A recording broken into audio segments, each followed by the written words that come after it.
J'en ai pas parce que... Si, pardon. Si.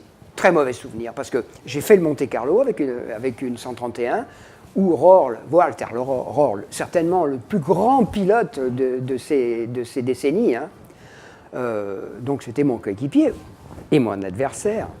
Et je me rappelle, au Monte-Carlo, sur la neige, je partais derrière lui. Et Walter, je n'ai jamais pu approcher ses temps sur la neige. Je faisais tous les essais avec lui sur l'asphalte et la neige. Sur l'asphalte, j'étais, je peux le dire, plus rapide que lui sur l'asphalte. Sur la neige, je n'ai jamais compris comment il faisait. Je voyais ses traces sur la neige. Il partait devant moi. La route était vierge. Je voyais ses traces. J'essayais de passer dans ses traces, conduire comme lui. Je voyais bien s'il était en glisse ou pas en glisse. Je m'en faisais mettre plein la tête.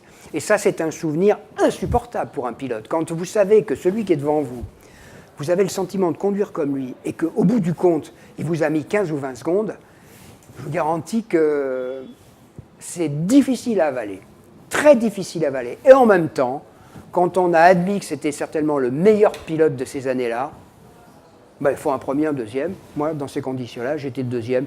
C'est peut-être pas non plus tout à fait dévalorisant, surtout derrière Walter.